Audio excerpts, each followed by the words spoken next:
ភាគទី305ភ្លាមនោះមេងហាវបានកំទេចមេដៃចៅហ្វាយចង្ក្រានពណ៌ស្វាយនៅពេលដែលអាវផាយចៅហ្វាយចង្ក្រានពណ៌ស្វាយរបស់គាត់ចាប់ផ្ដើមរសាត់បាត់ទៅមានអ្វីមួយបានកើតឡើងនៅក្នុងស្ថានភាពនៃការលេចចេញភាគខាងកើតនិកាយវាសនាពណ៌ស្វាយផ្នែកថ្នាំគ្រាប់ខាងកើតនៅលើភ្នំទាបរបស់អរិយថ្នាំគ្រាប់ធំនៅក្នុងអគារជាក់លាក់មួយមានធ្នើរដាក់ក្រដាសថ្មចំនួន3នៅលើធ្នើរទី3មានបន្ទះថ្មចំនួន9នៅលើបន្ទះនីមួយមានសរសេរឈ្មោះមួយហើយប្រសិនបើអ្នកក្រឡេកមើលឲ្យជិតអ្នកនឹងឃើញថាពួកគេជាកម្មសិទ្ធិរបស់ម្ចាស់ភ្លើងដ៏អស្ចារ្យទាំង9រូបគឺអានសៃហៃយេហ្វៃមូនិងអ្នកផ្សេងទៀតពួកគេទាំងអស់សុទ្ធតែជាបុស្សរបស់អរិយថ្នាំគ្រាប់មានតែបន្ទះថ្មថ្លើមធំមួយប៉ុណ្ណោះនៅលើធ្នើរទី2មួយនេះជារបស់ឈូយោយ៉ានជាកូនសិស្សរបស់គាត់ធ្នើរទី1ក៏មានបន្ទះថ្មមួយផងដែរដែលត្រូវបានសរសេរអក្សរពីរនៅលើនោះហ្វាងមូតំណែងរបស់គាត់គឺខ្ពស់បំផុតជាកូនសិស្សមរតកបន្ទះថ្មពេលនេះតំណាងឲ្យសារៈសំខាន់នៃតំណែងរបស់មេងហាវនៅក្នុងផ្នែកថ្នាំគ្រាប់ខាងកើតនៃនិកាយវាសនាពណ៌ស្វាយភ្លាមនោះបន្ទះថ្មរបស់ហ្វាងមូចាប់ផ្ដើមញ័រសំឡេងព្រះបានបន្លឺឡើងហើយស្នាមព្រះបានលេចចេញពីកណ្ដាលបន្ទះភ្លាមនោះវាបានផ្ទុះប្រែក្លាយទៅជាភេហោះនៅពេលដែលបន្ទះថ្មគុជបានដួលរលំអរិយគ្រាប់ពណ៌សកំពុងអង្គុយជើងខ្វែងនៅលើកំពូលភ្នំសម្លឹងមើលទៅឆ្ងាយរំញ័រមួយបានរត់ពេញខ្លួនរបស់គាត់បានងាកក្បាលសម្លឹងមើលទៅក្នុងបន្ទប់ដែលមានបន្ទះថ្មគុជគាត់បានសម្លឹងមើលយ៉ាងយូរមុខចាស់របស់គាត់ហាក់ដូចជាចាស់ជាងមុនភ្លាមស្នាមជ្រួញកាន់តែច្រើនបានលេចឡើងទន្ទឹមនឹងនេះនៅចំកណ្ដាលនៃតំបន់ភាគខាងត្បូងនៅចំកណ្ដាលទឹកដីនៃត្រកូលលីមានទីតាំងមួយដែលហាក់ដូចជាទីលំនៅរបស់អមតៈភ្លាមនោះសំឡេងក្រហមបានបន្លឺឡើងពេញអាកាសរួមជាមួយនឹងសំឡេងក្រហមនោះក៏មានរូបមួយដែលកំពុងពោពេញដោយកំហឹងលេចចេញមកនៅពេលដែលតួអង្គនោះស្ទុះចេញទៅមានមនុស្ស7ឬ8នាក់ផ្សេងទៀតបានលេចចេញពីក្រោយគាត់បុរសនោះកាន់បន្ទះថ្មត្បូងដែលបែកខ្ទេចខ្ទីនៅក្នុងដៃរបស់គាត់វាបានបញ្ចេញពន្លឺភ្លឺចែងចាំងមួយដែលនៅចំកណ្ដាលនោះគឺជាមុខមួយវាមិនមែនជាមុខរបស់មេងហាវទេនេះគឺជាការឆ្លុះបញ្ចាំងដែលបានរក្សាទុកនៅក្នុងកូនភ្នែករបស់លីដាវយីមុនពេលគាត់ស្លាប់មុខរបស់មេងហាវតាវយីបុរសចំណាស់ស្រែកឡើងរួចងើយក្បាលឡើងលើមេឃរួចស្រែកធ្ងោកូនតាវម្នាក់នៃត្រកូលត្រូវបានសម្លាប់គេនិយាយថារឿងបែបនេះបានកើតឡើងចំពោះត្រកូលវាងកាលពីប៉ុន្មានឆ្នាំមុនប៉ុន្តែវាប្រែជាគ្រាន់តែជាពាក្យចាំអារ៉ាមប៉ុណ្ណោះទោះជាយ៉ាងណាក៏ដោយវាបានធ្វើឲ្យតំបន់ភាគខាងត្បូងភ្ញាក់ផ្អើលឥឡូវនេះវាពិតជាបានកើតឡើងចំពោះត្រកូលលីមែនលើកនេះវាមិនមែនជាការភូតកុហកទេកូនតាវនេះពិតជាបានស្លាប់ទៅហើយខ្ញុំមិនខ្វល់ថាអ្នកជានរណាទេបុរសចំណាស់និយាយដោយកំហឹងអ្នកបានសម្លាប់កូនតាវម្នាក់មកពីត្រកូលលីរបស់ខ្ញុំមិនថាអ្នកជាសមាជិកណាក៏ដោយអ្នកត្រូវតែស្លាប់គាត់នឹងតួអង្គទាំង8បានបាញ់ចេញទៅឆ្ងាយនៅពីក្រោយពួកគេអ្នកវឹកហាត់ជាច្រើនទៀតមកពីត្រកូលលីបានដើរតាមរាប់សិបនាក់ពួកគេបានប្រែក្លាយទៅជាធ្នឹមពន្លឺដែលបាញ់ឆ្ពោះទៅរូងភ្នំកំណើតឡើងវិញក្នុងល្បឿនដែលហាក់ដូចជាអាចធ្វើទៅបានដែលពួកគេអាចហែករុនមួយទៅលើមេឃក្នុងពេលជាមួយគ្នានេះនៅក្នុងត្រកូលវាងនៃដែនភាគខាងត្បូងជ្រៅនៅក្នុងជួរភ្នំគ្មានទីបញ្ចប់នោះគឺជារូងភ្នំភ្លើងរបស់ឲ្យកទី10នៃត្រកូលវាងភ្លាមនោះគុំរបំឈូសរបស់គាត់បានបែកខ្ទេចខ្ទីហើយឲ្យកទី10នៃត្រកូលវាងបានក្រោកឈរឡើងយឺតគាត់បានដើរចូលទៅក្នុងកំអែភ្នំភ្លើងហើយពេលគាត់ដើរវាបានត្រជាក់ចុះយឺតហើយងឹតដូចជារូងភ្នំដែរដូចបុព្វបុរសត្រកូលវាងដ៏ល្បីល្បាញម្នាក់ធ្លាប់បាននិយាយថាសត្វលោកទាំងអស់សុទ្ធតែសត្វព្រោះកម្មដូច្នេះកម្មត្រូវតែទទួលបានជាមួយនឹងជីវិតសេចក្តីស្លាប់ក៏មកដល់ថ្ងៃនេះខ្ញុំនឹងជួយអ្នកមែនហើយវាកំពុងសាបព្រោះកម្មប៉ុន្តែនៅថ្ងៃអនាគតខ្ញុំនឹងលេបត្របាក់អ្នកហើយនោះគឺជាផលនៃកម្មដែលអ្នកត្រូវបង់ថ្ងៃនេះអ្នកនឹងមិនស្លាប់ទេទោះជាយ៉ាងណាក៏ដោយនោះគ្រាន់តែបង្ហាញថានៅថ្ងៃអនាគតអ្នកនឹងជារបស់ខ្ញុំទាំងស្រុងបុព្វបុរសត្រកូលវាងទី10បានសើចយ៉ាងស្អប់ខណៈពន្លឺពណ៌ក្រហមបានព័ទ្ធជុំវិញរាងកាយរបស់គាត់ខ្ញុំមិនបានចេញទៅក្រៅយូរហើយគាត់រអ៊ូទំតិចរួចក៏បាត់ខ្លួនទៅនៅជិតរូងភ្នំកាកាជាថ្មីក្នុងអាណាចក្រផ្លូវចិត្តនៃសាកសពអមតៈនៅក្នុងជម្រៅនៃវាលភក់មេងហាវបានឈរនៅក្បែរសាកសពរបស់លីតាវយីដោយដកដង្ហើមធំចាប់តាំងពីពេលដែលគាត់បានបង្ហាញរូបរាងពិតរបស់គាត់មកមេងហាវបានគិតយ៉ាងស៊ីជម្រៅឥតឈប់ឈរលីតាវយីត្រូវតែស្លាប់ភ្លាមដែលមេងហាវបានឬពាក្យរបស់ជីហុងដុងជោគវាសនារបស់លីតាវយីត្រូវបានផ្សារភ្ជាប់គាត់ត្រូវតែត្រូវបានសម្លាប់មានតែមនុស្សស្លាប់ទេដែលអាចរក្សាអាថ៌កំបាំងបានយ៉ាងពិតប្រាកដស៊ូឈីងមានអាថ៌កំបាំងរបស់នាងក៏ដូចជាមេងហាវដែរប្រសិនបើមានដំណឹងលេចឬស៊ូឈីងនឹងប្រឈមមុខនឹងគ្រោះថ្នាក់ដល់ជីវិតរបស់នាងដែលមិនអាចពិពណ៌នាបានតាមពិតទៅការស្លាប់របស់នាងនឹងប្រាកដណាស់ដូច្នេះហើយលីតាវយីត្រូវតែស្លាប់ទោះជាយ៉ាងណាក៏ដោយមានភាពខុសគ្នាយ៉ាងខ្លាំងរវាងការស្លាប់នៅក្រោមដៃរបស់ហ្វាងមូនិងការស្លាប់នៅក្រោមដៃរបស់មេងហាវ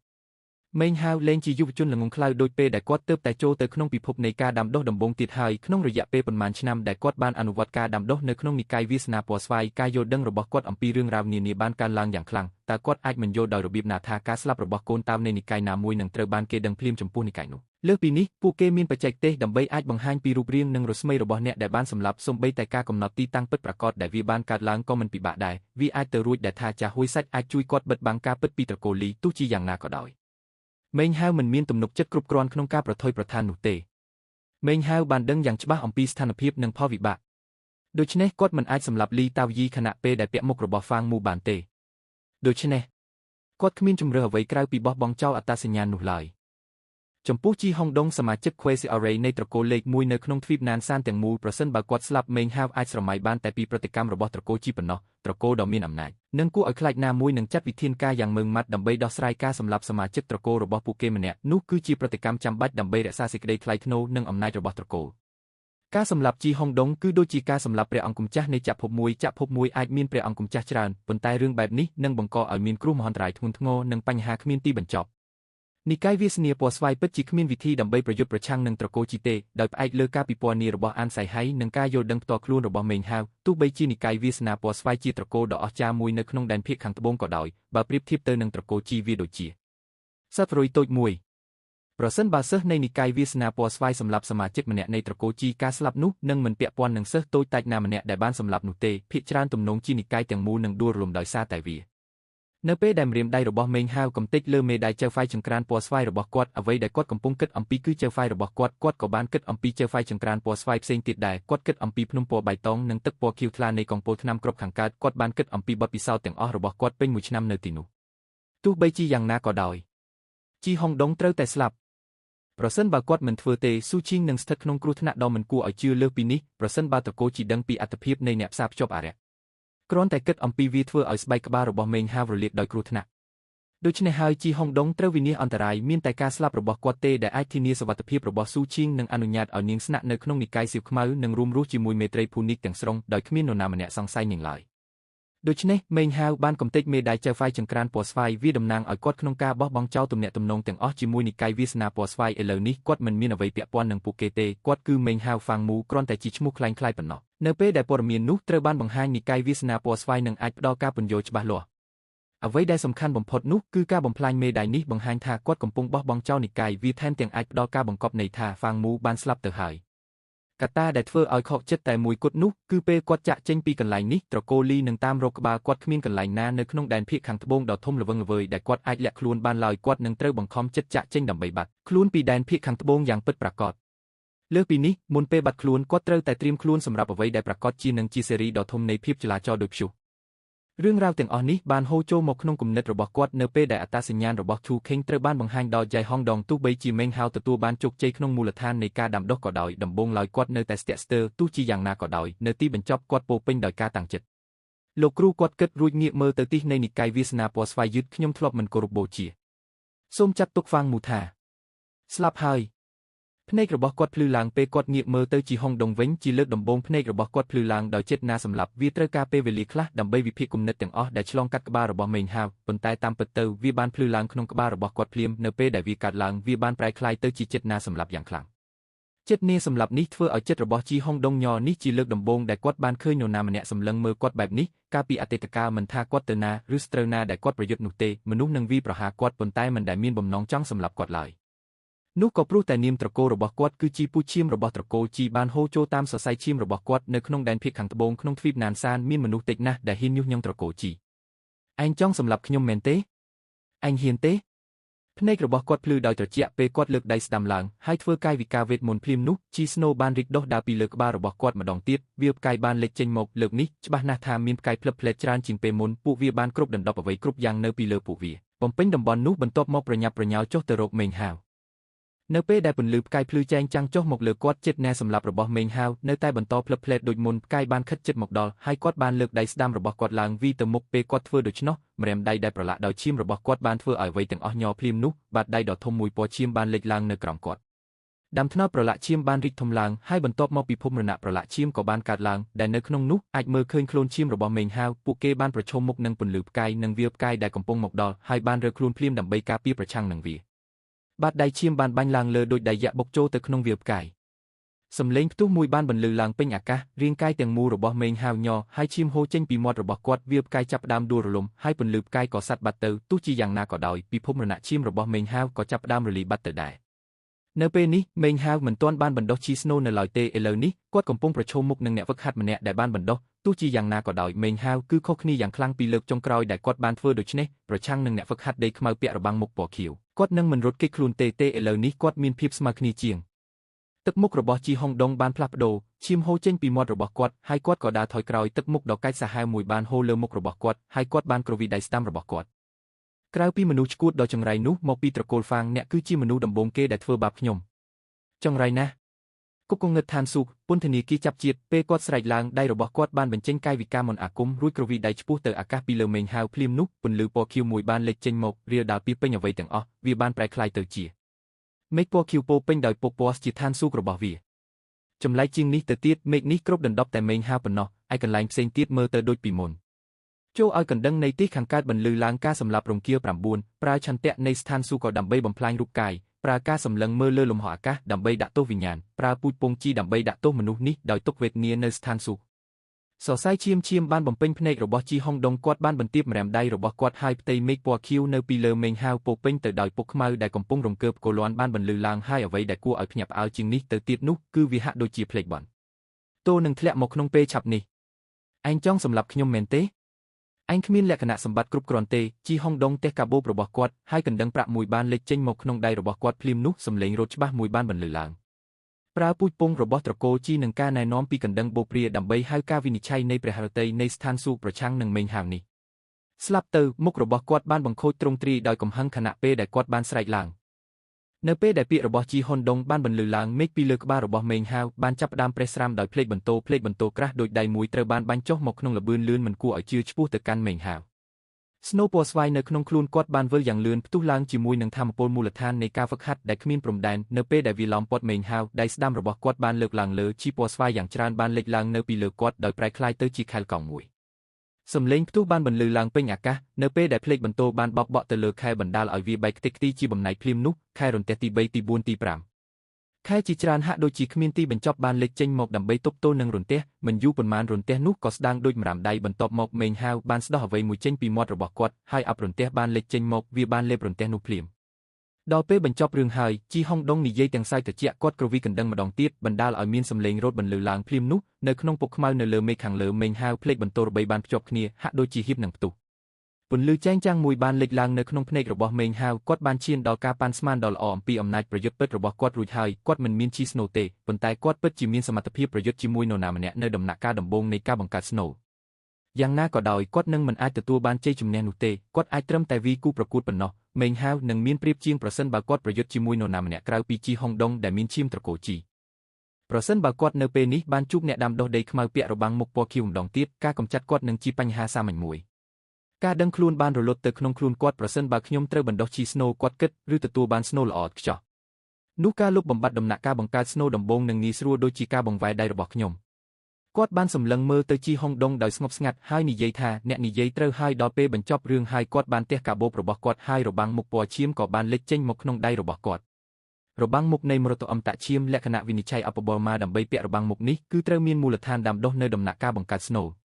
ូនៅពីលើមេឃហាវភ្លេចបន្ទោទាំង3កំពុងរួញឡើងរៀបចំខ្លួនចុះមកលើគាត់មេឃហាវរុញម៉ាស់នោះទៅលើមុខរបស់គាត់ពេលវាប៉ះនឹងស្បែករបស់គាត់ភ្លាមរំញ័រក៏រត់ពេញរាងកាយរបស់គាត់ភ្លាមនោះគាត់មានអារម្មណ៍ឈឺចាប់ដែលមិនអាចពិពណ៌នាបាននៅលើមុខរបស់គាត់ដូចជាម៉ាស់នោះជាប់នឹងស្បែករបស់គាត់ជាអចិន្ត្រៃយ៍ក្នុងពេលជាមួយគ្នានេះអ្វីទាំងអស់នៅក្នុងវិស័យចក្ខុវិស័យរបស់គាត់ចាប់ផ្ដើមប្រែជាពណ៌ក្រហមឈាមអំពើអាក្រក់មួយបានលេចឡើងក្នុងចិត្តរបស់គាត់ភ្លាមដោយជំនួសបញ្ញារបស់គាត់ចិត្តណែសម្លាប់ដ៏ខ្លាំងក្លាមួយបានផ្ទុះឡើងដូចជាគាត់ត្រូវបានគេបោកបញ្ឆោតពាក្យមួយបានបន្លឺឡើងក្នុងចិត្តរបស់គាត់ថាលោសម្លាប់យីវាហាក់ដូចជាវាត្រូវបាននិយាយដោយមនុស្សជាច្រើនរាប់មិនអស់ខ្លះបុរសខ្លះស្ត្រីខ្លះចាស់ខ្លះក្មេងហាក់ដូចជាមានសម្លេងសត្វនិងរុក្ខជាតិទៀតផងវាគឺប្រសិនបើសត្វមានជីវិតទាំងអស់កំពុងនិយាយពាក្យមួយនោះដោយផ្ទាល់ទៅក្នុងត្រចៀករបស់គាត់ពិភពលោកនៅពីមុខគាត់កាន់តែក្រហមឆ្អៅទៅក្នុងរយៈពេលត្រឹមតែដង្ហើមមួយប៉ុណ្ណោះអ្វីទាំងអស់ក៏ប្រែជាក្រហមទាំងស្រុង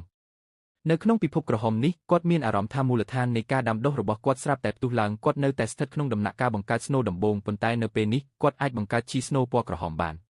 ជីស្នូមានដង់ស៊ីតេខ្ពស់មិនគួរឲ្យជឿព្រោះវាលេចឡើងនៅពីលើក្បាលរបស់មេឃហាវប្រសិនបើអ្នកសិក្សាវាឲ្យដិតដល់អ្នកនឹងអាចមើលឃើញថាជីស្នូនេះមិនមែនជារបស់មេឃហាវទេប៉ុន្តែជារបស់របាំងមុខមរតកឈាមអមតៈដោយមានរបាំងមុខនៅលើមុខរបស់គាត់មេឃហាវមើលទៅចម្លែកទាំងស្រុងមានសំបីតែរស្មីអារក្សដ៏អាក្រក់មួយនៅជុំវិញគាត់ជីហុងដុងបានសម្លឹងមើលរបាំងមុខនោះគ្មានលក្ខណៈពិសេសនៃមុខនៅលើវាទេមានតែរន្ធភ្នែកពីរប៉ុណ្ណោះដែលអាចមើលឃើញភ្នែកពណ៌ក្រហមភ្លឺរបស់មេឃហាវ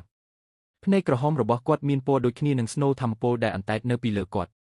់អាវពណ៌បៃតងរបស់គាត់ឥឡូវនេះប្រឡាក់ដោយពណ៌ក្រហមវាវើវីជុំវិញគាត់ធ្វើឲ្យគាត់មើលទៅដូចជាអរិយឈាមមួយប្រភេទតើនេះជាវត្ថុវេទមន្តអ្វី ជីហុងអុងនិយាយទាំងទឹកមុខញ័រអារម្មណ៍គ្រោះថ្នាក់យ៉ាងខ្លាំងបានលេចឡើងនៅក្នុងខ្លួនគាត់ភ្លាមនៅពេលដែលមេងហាវពាក់របាំងមុខតាមពិតគាត់មិនធ្លាប់ជួបប្រទះរឿងជាច្រើនក្នុងជីវិតទេដូច្នេះអារម្មណ៍នេះបណ្ដាលឲ្យរាងកាយទាំងមូលរបស់គាត់ញ័រដោយមិនគិតគាត់បានរកកណ្ដឹងនៅក្នុងដៃរបស់គាត់ម្ដងទៀតនៅពីលើមេងហាវភ្លេចបន្ទោទាំង3បានបាញ់ចុះមកមេងហាវសាយស្នាមញឹមដែលបង្កើតឡើងដោយសំណាចរបស់គាត់ត្រូវបានបិទបាំងដោយរបាំងមុខប៉ុន្តែសំណាចខ្លួនឯងកំពុងតែរត់គាត់ចាប់ផ្ដើមលើកដៃស្ដាំរបស់គាត់ឡើងឆ្ពោះទៅរកភ្លេចបន្ទោទាំង3ដែលកំពុងចូលមកដៃរបស់គាត់ក្តាប់ជាកណ្ដាប់ដៃហើយពេលគាត់ធ្វើដូច្នោះជីស្នូពណ៌ក្រហមនៅពីលើគាត់បានប្រែក្លាយទៅជាកណ្ដាប់ដៃដ៏ធំមួយសំឡេងក្រហមបានបំពេញខ្យល់នៅពេលដែលវាបាញ់ឆ្ពោះទៅរកភ្លេចបន្ទោទាំង3សំឡេងផ្ទុះបានធ្វើឲ្យមេឃនិងផែនដីញ័រក្រៅភ្លេចបន្ទោទាំង3បានដួលរលំជាបំណែកមេឃខាងលើថែមទាំងញ័រទៀតផងមុខរបស់ជីហុងដងធ្លាក់ចុះហើយភ្នែករបស់គាត់ពោពេញដោយសរសៃឈាមកណ្ដឹងនៅក្នុងដៃរបស់គាត់ស្រាប់តែបន្លឺឡើងហើយគាត់បានក្អកចេញឈាមយ៉ាងច្រើនទឹកមុខរបស់គាត់កាន់តែសាហាវហើយស្រែកធ្ងន់យ៉ាងខ្លាំងសូមឲ្យព្រះហឫទ័យនៃស្ថានសួគ៌ចុះមកការសាកល្បងដោយទុក្ខវេទន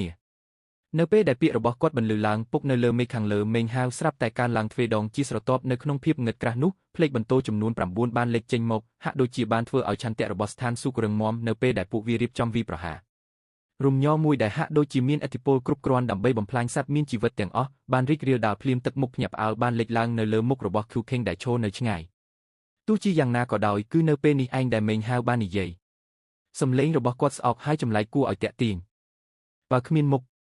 មេងហាវនិយាយបានតែ3ពាក្យប៉ុណ្ណោះអំពីសមត្ថភាពដ៏ទេវភាពរបស់មរតកអមតឈាមបើគ្មានមុខមួយពាក្យតែមួយម៉ាត់អណ្ដាតភ្លើងនៃសង្គ្រាមបានបង្រួបបង្រួមគ្នាបកលំភ្លៀងបង្ហូរឈាមសមុទ្រដែលគ្រប់ដណ្ដប់លើមេឃចាប់យកព្រះឈានទៅមុខកងទ័ពភ្លើងឆេះប៉ំបង្កើតវិញ្ញាណនិងពូជពងទាំងអស់ទៅជាអំណាចសម្លាប់ទាំង9ពាក្យទាំងនេះពិតជាមានសមត្ថភាពដ៏ទេវភាពអមតចំនួន9មានតែការពាក់របាំងមុខប៉ុណ្ណោះទើបអាចប្រើប្រាស់វាបានឥឡូវនេះបច្ចេកទេសវេទមន្តដ៏គួរឲ្យភ្ញាក់ផ្អើលមួយរបស់ត្រកូលវិនាសបុរាណដែលមិនធ្លាប់ឃើញអស់រយៈពេលរាប់ម៉ឺនឆ្នាំមកហើយស្រាប់តែលេចចេញមកនៅក្នុងដៃដែលលាតសន្ធឹងរបស់មេងហាវដរាបណាពាក្យទាំងនោះចេញពីមាត់របស់គាត់ភ្លាមបរិមាណដ៏ច្រើននៃស្នូធម្មពលនៅពីលើក្បាលរបស់គាត់ក៏ចាប់ផ្ដើមរីករាលដាលចេញហើយប្រែក្លាយទៅជាមុខដ៏ធំមួយមុខនោះគ្មានលក្ខណៈពិសេសអ្វីទាំងអស់លើកលែងតែភ្នែកពីរវាគ្មានអ្វីក្រៅពីសមុទ្រក្រហមនោះទេភ្នែកខាងឆ្វេងក៏ក្រហមទាំងស្រុងដែរទោះជាយ៉ាងណាក៏ដោយគួរឲ្យភ្ញាក់ផ្អើលណាស់នៅក្នុងទីតាំងខាងស្ដាំ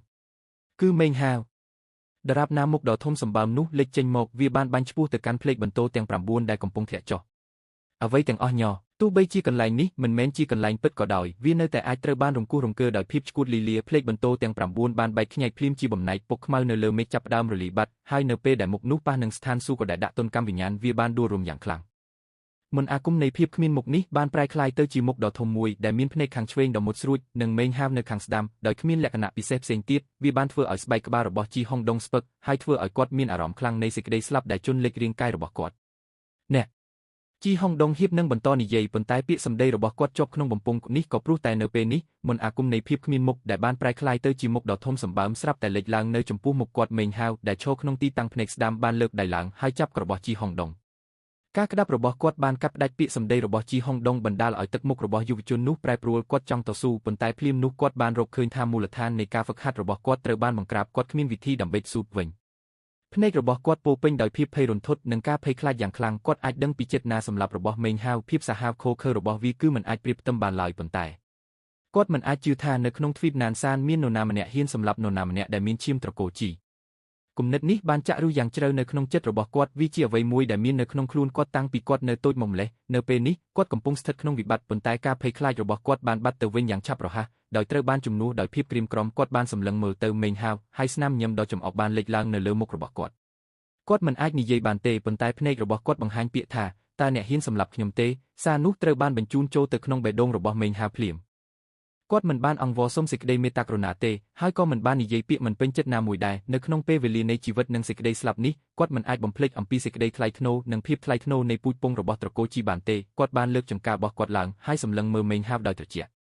មេងហាវនៅស្ងៀមមួយសន្ទុះរួចក៏និយាយដោយសំឡេងស្អកថាខ្ញុំពិតជាមិនចង់សម្លាប់អ្នកទេភ្នែកក្រហមរបស់គាត់ចាប់ផ្ដើមរសាត់បាត់ទៅដោយជំនួសមកវិញដោយភ្នែកដែលជាមេងហាវឬបែបនេះស្នាមញឹមត្រជាក់មួយបានបក់បោមាត់របស់ជីហុងដងភ្លាមនោះដៃស្ដាំរបស់មេងហាវបានរឹតយ៉ាងណែនសំឡេងផ្ទុះមួយអាចចឡើងហើយភ្នែករបស់ជីហុងដងក៏បើកធំរបស់គាត់ត្រូវបានកំទេចចោលទាំងស្រុងអំណាចនៃឈាមអមតៈដែលហូរកាត់ដៃរបស់មេងហាវស្រាប់តែចាក់ចូលទៅក្នុងខ្លួនរបស់ជីហុងដងគាត់ញ័រហើយរាងកាយរបស់គាត់ក៏ចាប់ផ្ដើមស្ងួតភ្លាមឈាមទាំងអស់នៅក្នុងខ្លួនរបស់គាត់បានកកុញនៅលើថ្ងាសរបស់គាត់ស្លាកស្នាមឈាមបានលេចចេញមកកកុញចូលទៅក្នុងការប្រមូលផ្ដុំនៃពូជពង្សរបស់ត្រកូលជីដែលភ្លាមនោះបានហោះឡើងលើអាកាស ឈាមបានលីចូលទៅក្នុងថ្ងាសនៃរបាំងមុខដែលមេងហាវពាក់របាំងមុខនោះបានរលុងដូចជាវារំភើបមេងហាវបានបន្ធូរការក្តាប់របស់គាត់ដោយទម្លាក់សាកសពរបស់ជីហុងដុងគាត់បិទភ្នែករួចលើកដៃស្ដាំរបស់គាត់ដើម្បីដោះរបាំងមុខចេញពេលវាដោះចេញវាបង្ហាញថាមុខរបស់មេងហាវស្លេកស្លាំងប៉ុណ្ណាអំណាចនៃរបាំងមុខគឺគួរឲ្យភ្ញាក់ផ្អើលណាស់ប្រសិនបើវិញ្ញាណរបស់មេងហាវមិនមានអំណាចដូចដើមទេនោះគាត់នឹងមិនអាចគ្រប់គ្រងចិត្តរបស់គាត់បានឡើយក្នុងរយៈពេលដ៏ខ្លីដែលគាត់បានប្រើប្រាស់អំណាចនៃរបាំងមុខនោះគាត់បានដឹងថាគាត់បានបាត់បង់ពាក្យកណ្ដាលនៃវត្តអាយុវែង60ឆ្នាំតម្លៃនៃការពាក់ម៉ាស់គឺខ្ពស់ខ្លាំងណាស់មេងហាវងាកទៅរកស៊ូឈីងមុខស្លេកស្លាំងខំបូរមាត់ចុះហើយនិយាយយ៉ាងស្រទន់ថាឥឡូវនេះយើងមានសុវត្ថិភាពហើយគ្មាននរណាម្នាក់ដឹងអាចកំបាំងរបស់អ្នកទេស៊ូឈីងសម្លឹងមើលមេងហាវដោយទេស្អាតភ្នែករបស់នាងពោពេញដោយទឹកភ្នែកនាងជាមនុស្សសាមញ្ញម្នាក់ប៉ុន្តែនាងដឹងពីតម្លៃដែលមេងហាវបានចំណាយដើម្បីការពារអាចកំបាំងរបស់នាងគាត់បានសម្លាប់សមាជិកត្រកូលជីម្នាក់ហើយដូច្នេះបានបង្កឲ្យមានគ្រោះមហន្តរាយដ៏ធំមួយដើម្បីកុំឲ្យប៉ះពាល់ដល់និកាយរបស់គាត់បានបោះបង់ចោលវាឥឡូវនេះគាត់គ្មានជំរឿអ្វីក្រៅពីខ្លាយជាអ្នកវង្វេងឡើយគាត់នឹងមិនអាចត្រឡប់ទៅតំបន់ភាគខាងត្បូងវិញបានទេហើយគាត់ក៏មិនអាចលាក់ខ្លួនពីត្រកូលជីបានដែរលើសពីនេះទៅទៀតគាត់គ្រាន់តែជាអ្នកវឹកហាត់ការបង្កើតស្នូប៉ុណ្ណោះស៊ូឈីងខំបូរមាត់របស់នាងប៉ុន្តែមិនអាចទប់ទឹកភ្នែកបានឡើយទឹកភ្នែកទាំងនោះបានហូរចុះមកលើមុខរបស់នាងប៉ុន្តែមិនដែលប៉ះនឹងដីឡើយមេងហាវលើកដៃឡើងជូតវាចេញគុំយំអីគាត់និយាយទាំងញឹមនៅមានផ្លូវវែងឆ្ងាយនៅខាងមុខតើអ្នកណាដឹងថាពេលណាយើងនឹងជួបគ្នាម្ដងទៀតមុខរបស់គាត់ស្លេកស្លាំងពេលគាត់ញឹមដែលគ្រាន់តែធ្វើឲ្យពាក្យសម្ដីរបស់គាត់ជ្រាបចូលទៅក្នុងបេះដូងរបស់ឃ្យូខេងកាន់តែជ្រៅខ្ញុំនឹងចាក់ចេញឥឡូវនេះគាត់បន្តកន្លែងនេះនឹងដួលរំឆាប់នេះគាត់សម្លឹងមើលយ៉ាងជ្រៅទៅក្នុងភ្នែករបស់នាងដោយដឹងថាបន្ទាប់ពីគាត់ងាកចេញពួកគេនឹងត្រូវបែកគ្នាដូចជាម្នាក់នៅរស់និងម្នាក់ទៀតស្លាប់ទោះបីជាគាត់បានរួចផុតពីគ្រោះថ្នាក់ក៏ដោយក៏អ្នកណាដឹងថានឹងមានរយៈពេលប៉ុន្មានឆ្នាំទៀតមុនពេលគាត់អាចត្រឡប់មកវិញបានពេលគាត់អាចត្រឡប់មកវិញបានតើអ្នកណាទៅដឹងថានារីស្រស់ស្អាតដែលឈរនៅពីមុខគាត់ឥឡូវនេះនឹងនៅតែដូចមុនឬអត់ប៉ុន្តែមេងហាវមិនមានការសោកស្ដាយអ្វីឡើយជីហុងដុងត្រូវតែស្លាប់មិនថាសម្រាប់ស៊ូឈីងឬសម្រាប់ខ្លួនគាត់ទេមានតែការស្លាប់របស់ជីហុងដុងប៉ុណ្ណោះដែលអាចធានាបាននូវជីវិតបន្តរបស់ពួកគេទោះបីជាគាត់បានលាក់សាកសពរបស់ជីហុងដុងនៅក្នុងរបាំងមុខពណ៌ឈាមក៏ដោយមេងហាវដឹងថាវានឹងគ្មានប្រយោជន៍អ្វីប្រឆាំងនឹងអំណាចរបស់ត្រកូលជីនោះទេតាមពិតទៅផលវិបាកអាចកាន់តែធ្ងន់ធ្ងរថែមទៀតប្រហែលជាមានផ្លូវទី3ដែលគាត់អាចដើរបានជាអកុសលអ្វីបានកើតឡើងលឿនពេកហើយគាត់មិនអាចយល់បានថាផ្លូវទី3នោះជាអ្វីនោះទេចំពោះករណីព្យាយាមសម្លាប់ដោយប្រើអត្តសញ្ញាណរបស់មេងហាវបន្ទាប់មករស់នៅជាធម្មតាជាហ្វាងមូការប៉ុនប៉ងធ្វើដូច្នេះនឹងបង្ហាញថាគាត់មិនយល់ពីអំណាចដ៏គួរឲ្យភ័យខ្លាចរបស់ត្រកូលជីទេនោះគឺជាការវិនិច្ឆ័យរបស់គាត់ដោយផ្អែកលើអ្វីគ្រប់យ៉ាងដែលគាត់បានជួបប្រទះ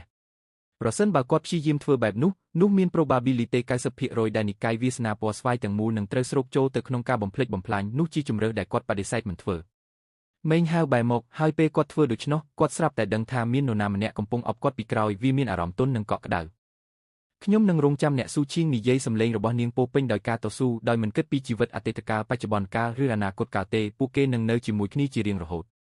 នៅពេលដែលជីហុងដុងស្លាប់ទៅមានរឿងមួយបានកើតឡើងនៅម្ខាងទៀតនៃសមុទ្រមីលគីវេនៅព្រំដែននៃដែនដីភាគខាងកើតដ៏ធំទូលាយនៅលើកំពូលភ្នំពណ៌សមួយភ្នំនោះមិនមានព្រិលនៅលើនោះទេផ្ទុយទៅវិញថ្មក្រាលដែលបង្កើតវាមានពណ៌ទាំងស្រុងហាក់ដូចជាគ្មានស្នាមប្រឡាក់ឬភាពមិនបរិសុទ្ធនៅតំបន់ភាគខាងកើតកន្លែងនេះត្រូវបានគេហៅថាភ្នំស្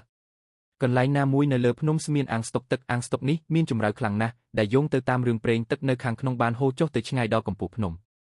អង្គុយក្បែរធុងទឹកគឺជាបុរសចំណាស់ម្នាក់គាត់ស្គមស្គាំងមុខរបស់គាត់គ្មានអារម្មណ៍ហើយនៅក្នុងដៃរបស់គាត់កាន់ដំបងនេសាទខ្សែនេសាទបានចុះទៅក្នុងធុងហើយនៅពេលនេះវានៅស្ងៀមភ្លាមនោះខ្សែនេសាទក៏រឹតជាប់ទឹកមុខរបស់បុរសចំណាស់មិនបានផ្លាស់ប្ដូរទេគាត់គ្រាន់តែទាញឡើងដោយដៃស្ដាំរបស់គាត់សំឡេងស្រែកចម្លែកនិងសោកសៅបានបន្លឺឡើងពេញអាកាសនៅពេលដែលខ្សែនេសាទហាឡើងចុងខ្សែនេសាទមានដុំពន្លឺមួយប្រសិនបើអ្នកក្រឡេកមើលពន្លឺនោះឲ្យបានដិតដល់អ្នកអាចមើលឃើញថាវាមានសរសៃអំបោះភ្លឺចែងចាំងរាប់មិនអស់នៅលើសរសៃអំបោះនីមួយមានមុខហើយនៅចំកណ្ដាលសរសៃអំបោះទាំងអស់នៅចំកណ្ដាលនៃពន្លឺនោះមានបុរសវ័យកណ្ដាលម្នាក់ទឹកមុខរបស់គាត់មានភាពភ័យខ្លាចហើយគាត់ក៏លុតជង្គង់ភ្លាមហើយចាប់ផ្ដើមអង្វរសុំសេចក្ដីមេត្តាករុណា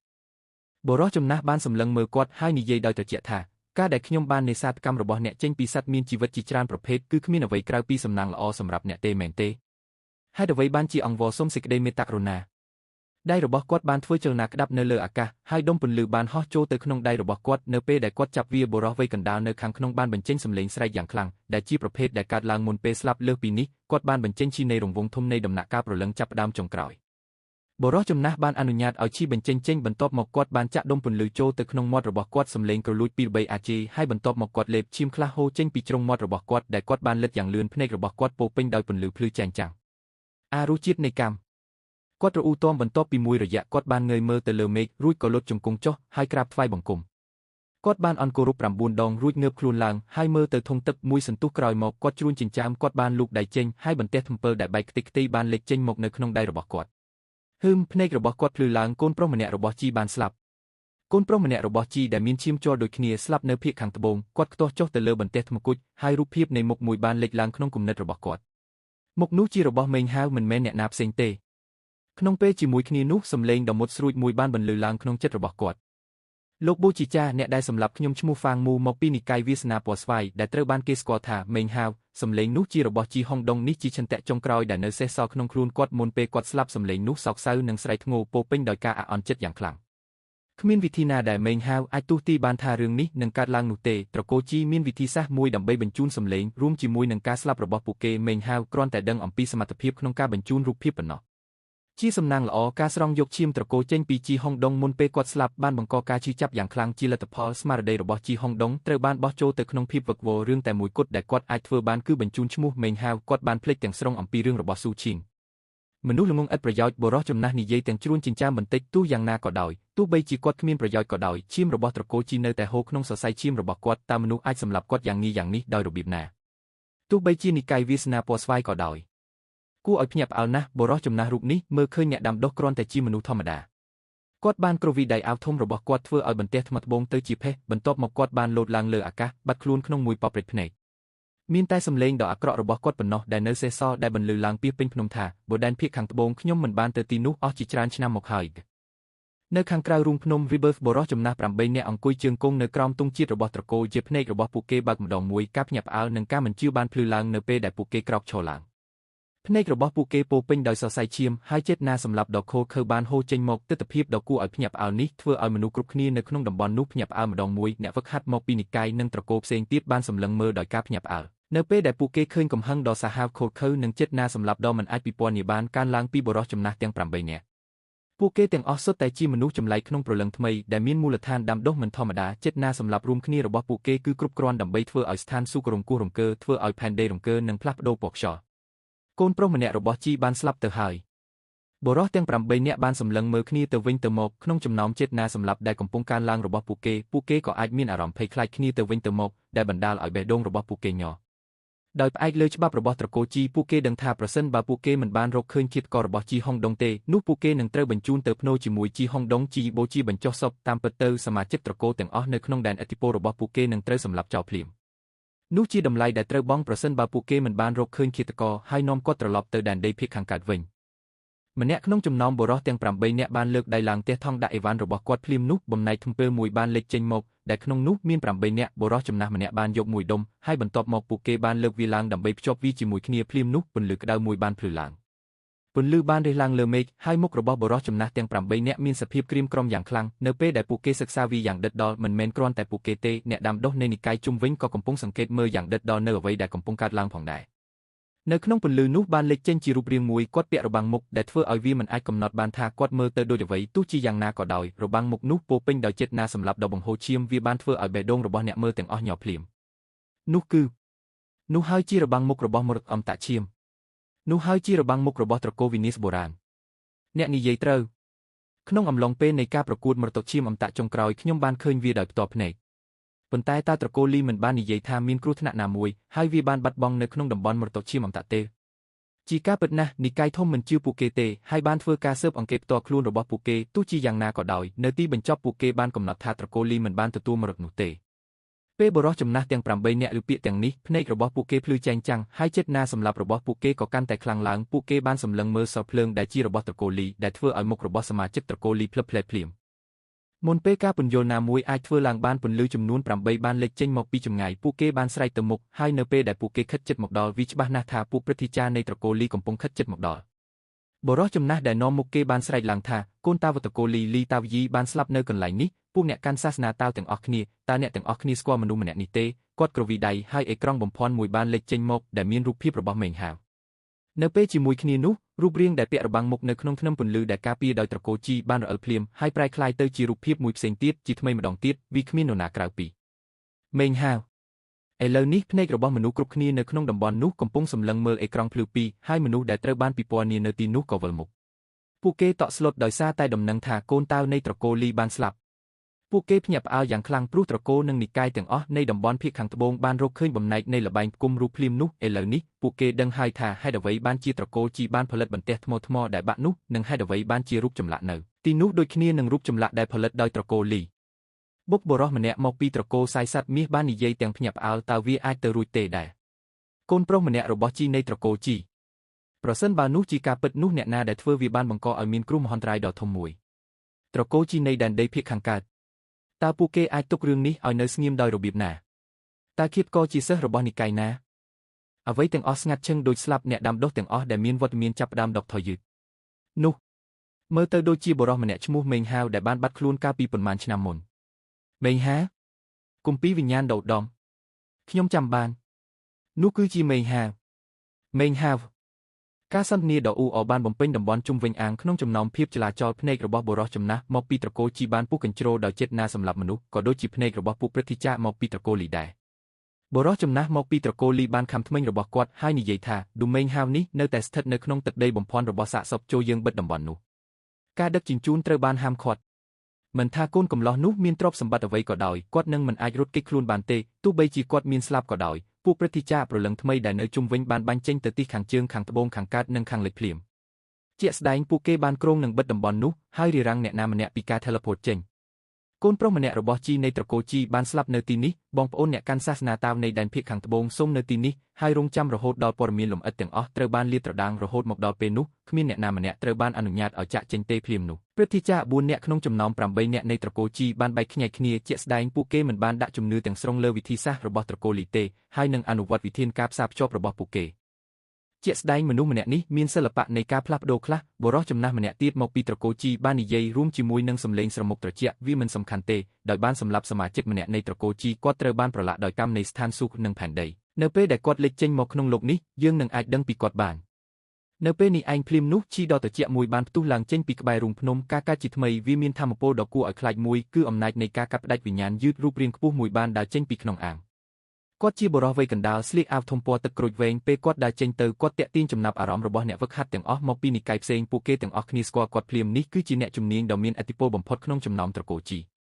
មូលដ្ឋាននៃការហ្វឹកហាត់របស់លោកគឺនៅកម្រិតបំបែកវិញ្ញាណពេលដែលបុព្វបុរសត្រកូលផ្សេងទៀតទាំងអស់បានដកថយពីអាងជុំវិញរូងភ្នំកើតឡើងវិញលោកនៅតែស្ថិតនៅពីក្រោយលោកដឹងថារូងភ្នំនេះជាកន្លែងដ៏គួរឲ្យខ្លាចសូម្បីតែសម្រាប់អ្នកដែរស្ថិតក្នុងដំណាក់កាលបំបែកវិញ្ញាណក៏ដោយហើយលុះត្រាតែចាំបាច់បំផុតទើបគ្មានអ្នកណាម្នាក់ហ៊ានចូលទៅក្នុងនោះឡើយតាមពិតទៅគ្មានបុព្វបុរសណាម្នាក់មកពីនិកាយផ្សេងក្នុងតំបន់មានឆន្ទៈចូលទៅក្នុងនោះទេយ៉ាងហោចណាស់ពួកគេនឹងចូលទៅជិតមាត់រូងភ្នំបុរសម្នាក់នេះមិនបានដកថយទេហើយដូច្នេះគាត់បានចូលរួមក្នុងសមរភូមិជាច្រើនជាមួយនឹងសត្វមានជីវិតចម្លែកជាច្រើនប្រភេទនៅក្បែររូងភ្នំពេលគាត់ចេញពីតំបន់នោះមុខរបស់គាត់មានសភាពអាប់អួរពេលគាត់ទៅដល់បុរសចំណាស់ទាំង8នាក់មកពីត្រកូលជីពួកគេទាំងអស់គ្នាបានអបដៃគោរពដោយការគោរពបុរសវ័យកណ្ដាលបានលាតដៃបង្ហាញម្សៅបែកខ្ចាយមួយចំនួនដែលនៅសល់តែដុំថ្មថ្លើមថ្មប៉ុណ្ណោះឃាតករគឺហ្វាងមូនៃនិកាយវាសនាពណ៌ស្វាយដែលត្រូវបានគេស្គាល់ផងដែរថាមេងហាវបុរសនោះនិយាយដោយត្រជាក់នោះគឺជាសារដែលជីហុងដុងបានបញ្ជូនមុនពេលគាត់ស្លាប់រឿងនេះថែមទាំងបានធ្វើឲ្យលោកបូជីចាជីហ្វាងដែលកំពុងប្រញាប់ប្រញាល់មកទីនេះពីដែនដីភាគខាងកើតទោះបីជាសម្លេងរបស់គាត់ស្ងប់ស្ងាត់ក៏ដោយវាមានខ្យល់គំរាមកំហែងយ៉ាងខ្លាំងដែលបណ្ដាលឲ្យបេះដូងរបស់សមាជិកនៃនិកាយជុំវិញទាំងអស់ពោពេញដោយការញ័រហ្វាងមូមេងហាវតើវាអាចទៅរួចដោយរបៀបណាហ្វាងមូនៃផ្នែកថ្នាំគ្រាប់ខាងកើតនៃនិកាយវាសនាពណ៌ស្វាយក៏ជាបុរសដូចគ្នាដែលមនុស្សគ្រប់គ្នាកំពុងស្វែងរកនៅទូទាំងដែនភាគខាងត្បូងនៅឆ្នាំនោះមេងហាវនេះគ្មានអ្វីចម្លែកទេដែលគ្មាននរណាម្នាក់អាចរកឃើញមេងហាវគាត់កំពុងលាក់ខ្លួននៅក្នុងនិកាយវាសនាពណ៌ស្វាយគាត់ថែមទាំងបានក្លាយជាអ្នកហ្វឹកហាត់មរតទៀតផងក្នុងចំណោមភាពចលាចលការសម្លឹងមើលមួយបន្ទាប់ពីមួយទៀតបានធ្លាក់ទៅលើសភ្លើងដែលជាកម្មសិទ្ធិរបស់និកាយវាសនាពណ៌ស្វាយនៅខាងក្នុងនោះមុខរបស់អ្នកហ្វឹកហាត់និកាយវាសនាពណ៌ស្វាយក៏ចាប់ផ្ដើមផ្លាស់ប្ដូរភ្លាមមុខរបស់អានសៃហៃបានធ្លាក់ចុះនៅក្បែរគាត់លីនហៃឡុងដកដង្ហើមធំហើយក្រោកឈរឡើងវូទីងឈីវសម្លឹងមើលដោយស្ងៀមស្ងាត់មួយសន្ទុះហើយបន្ទាប់មកមុខរបស់គាត់ក៏កាន់តែក្រៀមក្រំយ៉ាងខ្លាំងអារម្មណ៍វិបត្តិយ៉ាងជ្រាលជ្រៅបានបំពេញចិត្តនឹងគំនិតរបស់សិស្សទាំងអស់នៃនិកាយវាសនាពណ៌ស្វាយវាគឺនៅពេលនេះហើយដែលនៅក្នុងសភ្លើងនៃនិកាយវាសនាពណ៌ស្វាយភ្នែករបស់បុព្វបុរសកាត់វិញ្ញាណបានបើកយឺតបុព្វបុរសផ្ដាច់វិញ្ញាណនិកាយវាសនាពណ៌ស្វាយដំបូងបាននៅស្ងៀមមួយសន្ទុះមុននឹងនិយាយថាខ្ញុំបានទទួលសារពីមេនិកាយហ្វាងមូនៃកំពូលថ្នាំភាគខាងកើតបានបោះបង់ចោលនិកាយវាសនាពណ៌ស្វាយយើងមិនដឹងថាគាត់នៅរស់ឬស្លាប់ទេប្រសិនបើគាត់នៅរស់គាត់មិនមានអ្វីពាក់ព័ន្ធនឹងនិកាយវាសនាពណ៌ស្វាយទេដូចគ្នានេះដែលប្រសិនបើគាត់ស្លាប់ក៏មិនមានអ្វីពាក់ព័ន្ធនឹងយើងដែរភ្នែករបស់គាត់ភ្លឺចែងចាំងនៅពេលដែលពាក្យសម្ដីរបស់គាត់បន្លឺឡើងម្ដងមួយការនិយាយពាក្យបែបនេះធ្វើឲ្យគាត់មានអារម្មណ៍អាម៉ាស់យ៉ាងខ្លាំងក៏ដូចជាទុក្ខព្រួយយ៉ាងខ្លាំង បុព្វបុរសកាត់វិញ្ញាណម្នាក់ទៀតមិនបាននិយាយអ្វីទេប៉ុន្តែមានស្នាមជ្រួញបន្តិចលេចឡើងលើមុខរបស់គាត់ហាក់ដូចជាមានកំហឹងនៅក្នុងភ្នែករបស់គាត់ដែលហៀបនឹងផ្ទុះឡើងទោះជាយ៉ាងណាក៏ដោយគាត់ដឹងថាពួកគេមិនអាចធ្វើឲ្យត្រកូលជីអាអន់ចិត្តបានឡើយពួកគេជាមនុស្សតែម្នាក់គត់ដែលមានវត្តមានដែលដឹងអំពីបញ្ហារបស់ហ្វាំងមូហើយតាមពិតទៅពួកគេទើបតែទទួលបានបញ្ជាបន្ទាន់មួយពីនិកាយវាសនាពណ៌ស្វាយពាក្យពេចន៍នៅក្នុងបញ្ជាគឺសាមញ្ញវាមិនបាននិយាយអំពីការស្លាប់របស់សមាជិកម្នាក់នៃត្រកូលជីទេប៉ុន្តែវាបាននិយាយថាការផ្លាស់ប្ដូរដ៏សំខាន់នឹងកើតឡើងវាបាននិយាយថាហ្វាំងមូបានបោះបង់ចោលនិកាយដោយស្ម័គ្រចិត្តហើយប្រសិនបើមានឧបទ្ទហេតុណាមួយកើតឡើងឲ្យកទាំងពីរត្រូវពន្យល់រឿងនេះភ្លាមអ្នកទាំងពីរបានសន្មតថាមានរឿងសំខាន់មួយបានកើតឡើងហើយជាមួយនឹងការវិវត្តនាពេលនេះវាច្បាស់ណាស់ថាបញ្ហាស្ថិតនៅត្រង់ណាម្នាក់រស់នៅបាន1000ឆ្នាំដូច្នេះវាត្រូវការពេលតែមួយផ្លេតប៉ុណ្ណោះសម្រាប់ពួកគេដើម្បីស្វែងយល់ពីចំណុចសំខាន់នៃបញ្ហានេះដោយមិនគិតពីថាតើគាត់ឈ្មោះហ្វាំងមូឬមេងហាវទេក្មេងប្រុសនោះហាក់ដូចជាគ្មានជំរឿអ្វីក្រៅពីវាប្រហារហើយបានសម្លាប់សមាជិកម្នាក់នៃត្រកូលជីដើម្បីកុំឲ្យប៉ះពាល់ដល់បាក់គាត់បានកំទេចមេដាយចៅហ្វាយចង្ក្រានពណ៌ស្វាយរបស់គាត់ដោយស្ម័គ្រចិត្តដោយបំបែកខ្លួនបានយ៉ាងស្អាតជំរឿបែបនេះបានធ្វើឲ្យបុព្វបុរសកាត់ផ្តាច់វិញ្ញាណទាំងពីរនាក់មានអារម្មណ៍ឈឺចាប់ក្នុងចិត្តនេះគឺជាសិស្សរបស់និកាយរបស់ពួកគេជាសិស្សចាស់នៃកងពលថ្នាំគ្រាប់ខាងកើតនៅពេលមានវិបត្តិគាត់បានចាត់វិធានការដើម្បីការពារបញ្ហាណាមួយសម្រាប់និកាយជាអកុសលពួកគេគ្មានវិធីការពារគាត់បានទេគ្មាននរណាម្នាក់នៅក្នុងនិកាយវាសនាពណ៌ស្វាយអាចធ្វើអ្វីបានសម្រាប់គាត់ឥឡូវនេះទេបុព្វបុរសទាំងពីរគ្មានជំរឿអ្វីក្រៅពីដកខ្លួនចេញពីគាត់ដោយត្រជាក់នៅចំពោះមុខអ្នកហ្វឹកហាត់ទាំងអស់នៅក្នុងតំបន់ភៀកខាងត្បូងទាំងមូលជីវិតរបស់គាត់មិនសំខាន់ទេការស្លាប់របស់គាត់ក៏មិនសំខាន់ដែរគាត់មិនមានអ្វីពាក់ព័ន្ធនឹងនិកាយវាសនាពណ៌ស្វាយទេពាក្យសម្ដីដែលពួកគេបាននិយាយបាននាំឲ្យមានភាពស្ងៀមស្ងាត់ភ្លាមនៅក្នុងតំបន់នោះទឹកមុខភ្ញាក់ផ្អើលនិងងឿងឆ្ងល់បានបំពេញមុខរបស់អ្នកហ្វឹកហាត់ជាច្រើនមកពីនិកាយផ្សេងទៀតពួកគេអាចជឿសំឡេងអស់សង្ឃឹមនៅក្នុងពាក្យសម្ដីទាំងនោះហើយនៅពេលប្រៀបធៀបទៅនឹងអំណាចដ៏មានឥទ្ធិពលរបស់ត្រកូលជីវាបានធ្វើឲ្យពួកគេមានអារម្មណ៍អាណិតអាសូរភ្លាមអ្នកហ្វឹកហាត់បំបែកវិញ្ញាណមកពីត្រកូលជីបានសម្លឹងមើលសិស្សនៃនិកាយវាសនាពណ៌ស្វាយដោយត្រជាក់មួយសន្ទុះរួចក៏ស្រមុកទោះជាយ៉ាងណាក៏ដោយក្រៅពីនេះគាត់មិនបានធ្វើអ្វីទាំងអស់ភាពស្ងប់ស្ងាត់បានគ្រប់ដណ្ដប់គ្មាននរណាម្នាក់និយាយអ្វីឡើយមនុស្សគ្រប់គ្នាកំពុងរង់ចាំពួកសិស្សដែលបានបាត់ខ្លួនត្រឡប់មកវិញវេទមន្តរដ្ឋបិទបានលេចឡើងនៅជុំវិញរួចហើយគិតត្រឹមពេលនេះគ្មានវិធីណាដែលនរណាម្នាក់អាចប្រើអំណាចនៃការ teleport បានទេទោះជាយ៉ាងណាក៏ដោយបន្ទាប់ពីមួយសន្ទុះនៅក្នុងសោភ្លើងរបស់និកាយសំណាញ់ខ្មៅភ្នែករបស់បុព្វបុរសសំណាញ់ពណ៌ស្វាយបានចាប់ផ្ដើមភ្លឺចែងចាំងជាចុងក្រោយគាត់ក៏និយាយឡើងពួកអ្នកកាន់សាសនាតាមកពីត្រកូលជីនិងសមាជិកដទៃទៀតនៃជំនាន់ចាស់ខ្ញុំដឹងថាមេងហាវមានមន្តស្នេហ៍ពីនិកាយសំណាងល្អបុរាណខ្ញុំខ្លាចមិនអាគំរិតត្បិតរបស់អ្នកគាត់ញឹមប៉ុន្តែមិនទាន់និយាយចប់ពេលឮពាក្យទាំងនេះភ្លាមភ្នែករបស់ពួកព្រឹទ្ធាចារ្យត្រកូលជីក៏ភ្លឹបភ្លែតពេលពួកគេសម្លឹងមើលគ្នាទៅវិញទៅមកអ្នកហ្វឹកហាត់បំបែកវិញ្ញាណបានគ្រវីដៃស្ដាំរបស់គាត់ហើយខ្សែត្បូងមួយបានលេចចេញមកដាក់វានៅក្នុងមន្តអាគមដ៏តឹងរ៉ឹងវាអាចរារាំងមន្តស្នេហ៍សំណាងល្អបានមុខរបស់បុព្វបុរសកាត់ផ្តាច់វិញ្ញាណនិកាយពណ៌ស្វាយទាំងពីររូបបានคล้ายទៅជាខ្មៅងឹតពួកគេបានសម្លឹងមើលបុព្វបុរសពណ៌ស្វាយស៊ីវដោយមានចិត្តនាអាក្រក់ភ្លឹបភ្លែតនៅក្នុងភ្នែករបស់ពួកគេស្ទើរតែបិទបាំងមិនចិត្តពួកសិស្សនៃនិកាយផ្សេងមានការភ្ញាក់ផ្អើលយ៉ាងខ្លាំងរហូតដល់ពួកគេដូចជាសត្វរមាសនៅក្នុងរដូវរងាគំនិតផ្សេងគ្នាបានរត់កាត់ក្នុងក្បាលរបស់ពួកគេគិតអំពីហ្វាំងមូហើយបន្ទាប់មកមេងហាវហើយទឹកមុខរបស់ពួកគេបានផ្លាស់ប្ដូរតាមរយៈដំណាក់កាលនៃការភ្ញាក់ផ្អើលផ្សេងហ្វាំងមូមានភាពល្បីល្បាញយ៉ាងខ្លាំងនៅក្នុងតំបន់ភៀកខាងត្បូងគេនិយាយថាគាត់ដូចជាព្រះអាទិត្យនៅពេលថ្ងៃត្រង់ក្នុងចំណោមមនុស្សជំនាន់របស់គាត់គ្មាននរណាម្នាក់អាចប្រៀបធៀបជាមួយគាត់បានទេគាត់គឺជាកូនសិស្សមរតករបស់មេថ្នាំអារក្សជាកូនតោនៃផ្នែកថ្នាំខាងកើតនិងជាមេម្នាក់ក្នុងចំណោមមេទាំង4នៃតំបន់ភៀកខាងត្បូងចង្ក្រានដាំថ្នាំ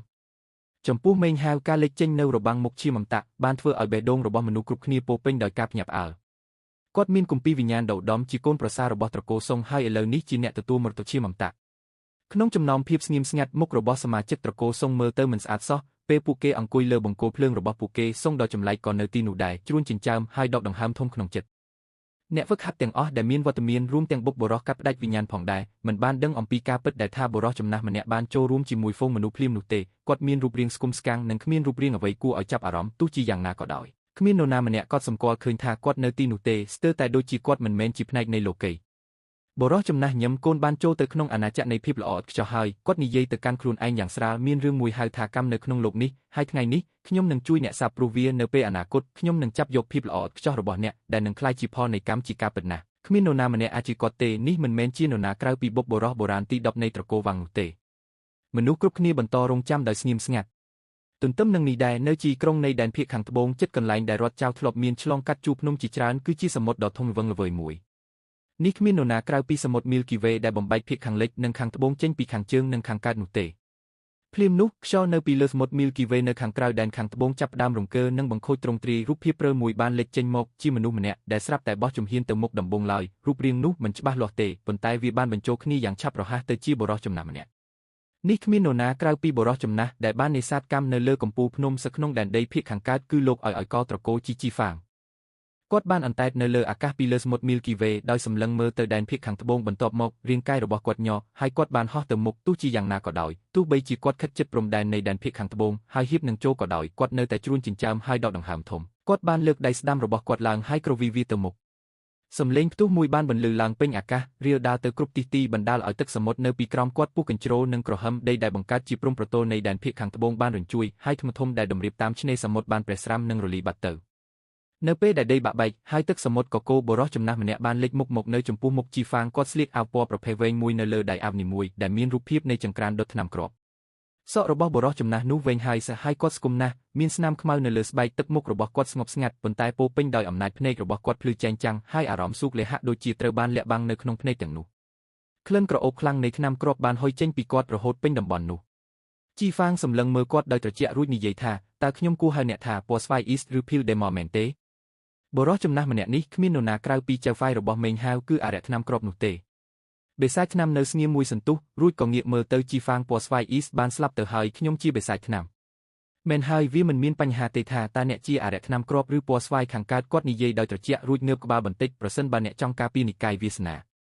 ពណ៌ស្វាយពីការត្រូវបានបំផ្លាញនោះចូលចេញពីផ្លូវរបស់ខ្ញុំអ្នកណាដែលសម្លាប់សមាជិកនៃត្រកូលយាយរបស់ខ្ញុំត្រូវតែស្លាប់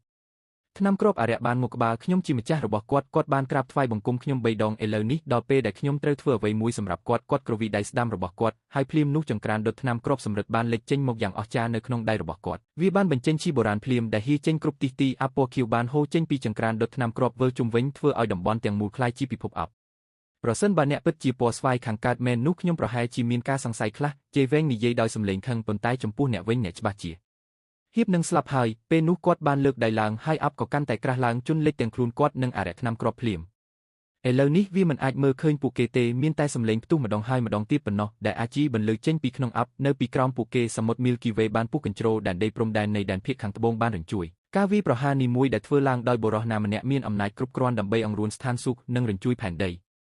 សំឡេងដ៏អាប់អួរមួយបានបន្លឺចេញពីក្នុងអាប់អរិយថ្នាំគ្រាប់តើវាពិតជាមានតម្លៃទេដែលធ្វើអ្វីមួយបែបនេះសម្រាប់សិស្សរបស់អ្នកប្រហែលជាអាចបញ្ឈប់ខ្ញុំបានប៉ុន្តែតើអ្នកអាចបញ្ឈប់ត្រកូលជីទាំងមូលបានទេគាត់បានជ្រើសរើសក្លាយជាកូនសិស្សរបស់ខ្ញុំហើយខ្ញុំបានជ្រើសរើសក្លាយជាចៅហ្វាយរបស់គាត់នោះមិនមែនជាអ្វីដែលអាចលុបចោលបានដោយការបោះបង់ចោលនិកាយនោះទេខ្ញុំជឿថាវាមានតម្លៃទាំងអស់ខ្ញុំមិនអាចបញ្ឈប់ត្រកូលជីបានទេប៉ុន្តែខ្ញុំអាចខាត់អ្នកមួយផ្លេតបានគ្រប់គ្រាន់ហើយការផ្ទុះមួយទៀតបានរញ្ជួយផ្ទៃមេឃសមរភូមិបានរញ្ជួយតំបន់ដាច់ស្រយាលនេះជាកន្លែងដែលដែនភាគខាងត្បូងបានជួបនឹងសមុទ្រ Milky Wayអាប់បានបោកបក់ឡើងភ្លេចបន្ទោបានប្រេះស្រាំផ្គរលាន់បានបន្លឺឡើងសមរភូមិបានកើនឡើងដល់ចំណុចកំពូលជញ្ជាំងនៅក្នុងពិភពផ្លូវចិត្តបំផន់របស់ជូមិនតៃឥឡូវនេះកំពុងដួលរលំនៅពេលដែលមេងហាវបាត់ខ្លួនស៊ូឈៀងបានខំបូមាត់របស់នាងហើយបិទភ្នែកមេងហាវបានចាក់ចេញគាត់លេងជាហ្វាងមូទៀតហើយប៉ុន្តែផ្ទុយទៅវិញគាត់មើលទៅដូចជាពេលដែលគាត់បានចាក់ចេញពីរដ្ឋចៅទោះបីជាឥឡូវនេះមូលដ្ឋានហ្វឹកហាត់របស់គាត់ស្ថិតនៅដំណាក់កាលបង្កើតស្នូក៏ដោយគាត់បានប្រែក្លាយទៅជាធ្នឹមពន្លឺហើយបាញ់ចេញទៅឆ្ងាយគាត់មិនបានចាក់ចេញពីវាលភក់ទេគាត់កំពុងចាក់ចេញពីឆោថេងគាត់មិនបានងាកមើលក្រោយទេស្នាមពណ៌បៃតងនៅលើខ្នងដៃរបស់គាត់បានភ្លឹបភ្លែតវាបានលេចចេញមកបន្ទាប់ពីគាត់បានបង្កើតស្នូពណ៌ស្វាយហើយឈាមចាប់ផ្ដើមចរាចរតាមសរសៃឈាមរបស់គាត់វាហាក់ដូចជានិមិត្តសញ្ញាវេទមន្តមួយជាការពិតណាស់គាត់ធ្លាប់បានឃើញវាពីមុនមកនៅពេលដែលគាត់ទៅដល់ដំណាក់កាលបង្កើតគ្រឹះក៏ដូចជានៅក្នុងនិកាយវាសនាពណ៌ស្វាយនៅពេលដែលជូមិនតៃបានហៅគាត់នៅពេលដែលគាត់បន្តដំណើរទៅមុខជញ្ជាំងកាន់តែច្រើនឡើងបានចាប់ផ្ដើមបាក់បែកជាបំណែកវាលភក់ទាំងមូលហាក់ដូចជាកំពុងដួលរលំហើយអ្នកហ្វឹកហាត់ជាច្រើនដែលជាប់គាំងនៅខាងក្នុងឥឡូវនេះអាចមើលឃើញគ្នាទៅវិញទៅមកពួកគេបានចាប់ផ្ដើមបង្កើតក្រុមយ៉ាងឆាប់រហ័សដោយផ្អែកលើនិកាយឬត្រកូលដែលពួកគេជាកម្មសិទ្ធិទោះជាយ៉ាងណាក៏ដោយអ្នកណាដែលមិនលឿនគ្រប់គ្រាន់ដើម្បីប្រមូលផ្ដុំគ្នាឡើងវិញបានក្លាយជាប្រធានបទនៃការវាយប្រហារដែលបណ្ដាលឲ្យកន្លែងទាំងមូលចាប់ផ្ដើមរលាយទៅជាភាពវឹកវរមេងហាវហួចឡើងលើអាកាសរំកិលខ្លួនលឿនជាងមុនគ្មាននរណាម្នាក់អាចមើលឃើញមុខរបស់គាត់ទេមានតែរូបរាងរបស់គាត់នៅពេលដែលគាត់បាញ់កាត់សំឡេងក្រហមកាន់តែខ្លាំងឡើងនៅពេលដែលជញ្ជាំងបន្តដួលរលំមេងហាវស្រាប់តែឈប់មួយសន្ទុះដោយផ្អែកលើការដួលរំនៅជុំវិញខ្លួនគាត់ដឹងថាវានឹងចំណាយពេលត្រឹមតែប៉ុន្មាននាទីប៉ុណ្ណោះមុនពេលកន្លែងទាំងមូលបាត់ទៅដោយសារតែការស្លាប់របស់លីដាវយីនិងជីហុងដុងពិភពខាងក្រៅត្រូវបានបិទជិតវាហាក់ដូចជាមុនស្នេហ៍សំណាងរបស់ខ្ញុំនឹងមិនជួយខ្ញុំទេពន្លឺមួយបានលេចឡើងក្នុងភ្នែករបស់គាត់ភ្លាមដែលគាត់បានធ្វើចលនារបស់គាត់ទៅលើជីហុងដុងគំនិតជាច្រើនបានរត់ចូលទៅក្នុងចិត្តរបស់គាត់ឱកាសតែមួយគត់របស់ខ្ញុំគឺរូងភ្នំការកើតជាថ្មីដែលមានចម្ងាយ50គីឡូម៉ែត្រគាត់ដកដង្ហើមវែងហើយភ្លាមនោះទឹកមុខរបស់គាត់ក៏រលត់ទៅអាប់មួយបានគ្រប់ដណ្ដប់លើរាងកាយរបស់គាត់ភ្លាមហើយគាត់បានហោះចេញទៅក្នុងទិសដៅថ្មីមួយ មិនយូរប៉ុន្មានឈូយូយ៉ាននិងយេហ្វេមូរួមទាំងសិស្សនិកាយវាសនាពណ៌ស្វាយមួយចំនួនទៀតក៏បានលេចមុខមកនៅពីមុខគាត់ពួកគេត្រូវបានឡោមព័ទ្ធនិងរងការវាយប្រហារដោយអ្នកដាំដុះវាលខ្សាច់ខាងលិចពួកអ្នកកាន់សាសនាតាវមកពីនិកាយវាសនាពណ៌ស្វាយម្នាក់ក្នុងចំណោមពួកគេស្រែកដោយសំឡេងក្រៀមក្រំប្រគល់ច្បាប់ចម្លងនៃសាលាចារឹកទាំងនោះដែលអ្នកទើបតែធ្វើមកហើយយើងនឹងទុកអ្នកចោលប្រសិនបើអ្នកមិនធ្វើទេនោះយើងមិនខ្វល់ថាអ្នកជាកម្មសិទ្ធិរបស់និកាយដ៏អស្ចារ្យនៃដែនភាគខាងត្បូងទេយើងនឹងសម្លាប់អ្នកចោលទាំងស្រុងស្នាមសាក់រូបសញ្ញានៅលើដងខ្លួនរបស់ពួកគេចាប់ផ្ដើមរសាត់ឈូយូយ៉ានយេហ្វៃមូនិងសិស្សដទៃទៀតដែលមកពីកងពលថាមពលពណ៌ស្វាយកំពុងខិតខំប្រឹងប្រែងអស់ពីសមត្ថភាពដើម្បីការពារខ្លួនយេហ្វេមូបានរងរបួសយ៉ាងធ្ងន់ធ្ងរហើយមុខរបស់គាត់ស្លេកស្លាំងទោះជាយ៉ាងណាក៏ដោយគាត់នៅតែបន្តប្រយុទ្ធយ៉ាងស្វិតស្វាញឈាមហូរចេញពីជ្រុងមាត់របស់ឈូយូយ៉ានហើយដៃស្ដាំរបស់នាងស្រក់ដោយឈាមមុខរបស់នាងស្លេកស្លាំងហើយថ្គាមរបស់នាងក៏ក្តាប់ជាប់អ្នកផ្សេងទៀតទាំងអស់ក៏រងរបួសដែរហើយជាក់ស្ដែងពួកគេកំពុងតស៊ូដើម្បីជីវិតរបស់ពួកគេនៅក្បែរពួកគេសិស្ស2នាក់នៃកងពលថាមពលពណ៌ស្វាយបានដួលទៅនឹងជញ្ជាំងទោះបីជាវាមិនច្បាស់ថាតើពួកគេស្លាប់ឬក៏ដោយកន្លែងនេះអាចដួលរលំនៅពេលណាក៏បានយេហ្វេមូនិយាយទាំងសំឡេងខ្សោយនៅពេលដែលវាដួលរលំយើងនឹងត្រូវបញ្ជូនចេញទៅក្រៅជាការពិតណាស់គាត់កំពុងនិយាយទៅកាន់សិស្សនៃនិកាយវាសនាពណ៌ស្វាយមិនមែនទៅកាន់អ្នកដាំដុះវាលខ្សាច់ខាងលិចនោះទេមុខរបស់គាត់ស្លេកស្លាំងហើយនៅក្នុងភាពស្លេកស្លាំងនោះគេអាចមើលឃើញខ្សែខ្មៅវាមិនមែនជាថ្នាំពុលទេប៉ុន្តែជាសត្វល្អិតប៉ារ៉ាស៊ីតមួយចំនួនដែលជាលទ្ធផលនៃបច្ចេកទេសវេទមន្តចម្លែកមួយចំនួនមកពីវាលខ្សាច់ខាងលិចបន្ទាប់ពីឆ្លងមេរោគលទ្ធផលនឹងជារបួសនិងបាត់បង់មូលដ្ឋានដាំដុះធ្ងន់ធ្ងរឬស្លាប់បើគ្មានរឿងនេះទេយេហ្វេមូនឹងមិនស្ថិតក្នុងស្ថានភាពបច្ចុប្បន្នរបស់គាត់ទេដោយមិនគិតពីកម្រិតនៃមូលដ្ឋាននៃការដាំដុះរបស់គាត់ឈូយូយ៉ានក្តាប់ថ្គាមរបស់នាងទះថងដាក់អីវ៉ាន់របស់នាងរួចក៏បញ្ចេញថ្នាំមួយចំនួនដែលនាងលេបក្រុមទាំងមូលបង្ហាញទឹកមុខតាំងចិត្តជាអកុសលក្រៅពីឈូយូយ៉ានពួកគេទាំងអស់គ្នាមានស្នាមខ្មៅចម្លែកនៅលើមុខវាហាក់ដូចជាពួកគេទាំងអស់គ្នាបានឆ្លងមេរោគដោយសត្វល្អិតប៉ារ៉ាស៊ីតមូលដ្ឋាននៃការហ្វឹកហាត់របស់អ្នកហ្វឹកហាត់វាលខ្សាច់ខាងលិចមិនខ្ពស់ជាងមូលដ្ឋានរបស់ជីយ៉ែននិងអ្នកដទៃទៀតប៉ុន្មានទេពួកគេទាំងអស់គ្នាស្ថិតនៅដំណាក់កាលបង្កើតស្នូលដំបូងហើយមិនដល់កំពូលផងដូច្នេះពួកគេស្ទាក់ស្ទើរមួយសន្ទុះមូលហេតុដែលពួកគេមិនទាន់បានចូលទៅសម្លាប់រួចហើយនោះគឺដោយសារពួកគេមិនចង់បង្កបញ្ហាច្រើនពេកនៅក្នុងដែនភាគខាងត្បូងយ៉ាងណាមិញស្នាមឆ្លាក់ពីពេលនេះគឺជាកំណប់ដ៏មានតម្លៃការឃើញការតាំងចិត្តលើមុខរបស់សិស្សនិកាយវាសនាពណ៌ស្វាយបានធ្វើឲ្យពួកគេសម្លឹងមើលគ្នាជាចុងក្រោយចេតនាសម្លាប់បានផុសចេញពីភ្នែករបស់ពួកគេសម្រាប់ពួកវាទៅមុនពេលកន្លែងនេះដួលរលំភ្នែកភ្លឺចែងចាំងហើយការវាយប្រហារក៏ចាប់ផ្ដើមអំណាចនៃរូបចម្លាក់របស់ពួកគេបានលេចចេញមកដោយប្រែក្លាយទៅជាសត្វសាហាវដ៏ធំសម្បើម4ក្បាលដែលបានស្ទុះទៅរកឈូយូយ៉ាននិងអ្នកដទៃទៀ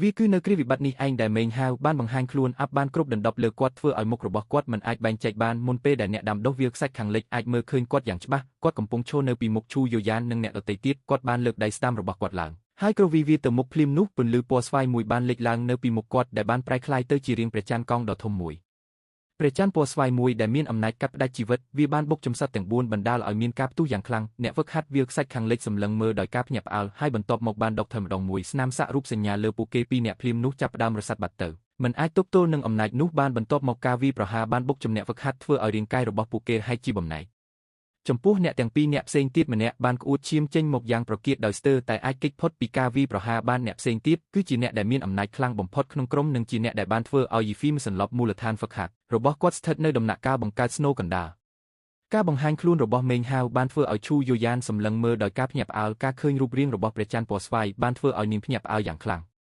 នោះជាសិល្បៈដែលមានតែនិកាយវាសនាពណ៌ស្វាយប៉ុណ្ណោះដែលមានហើយគ្មានអ្នកខាងក្រៅណាអាចស្ទាត់ជំនាញបានឡើយឈ្គួតទៅមេងហាវនិយាយទាំងសម្លឹងមើលទៅអ្នកដាំដុះវាលខ្សាច់ខាងលិច2នាក់ដែលគ្មានរបួស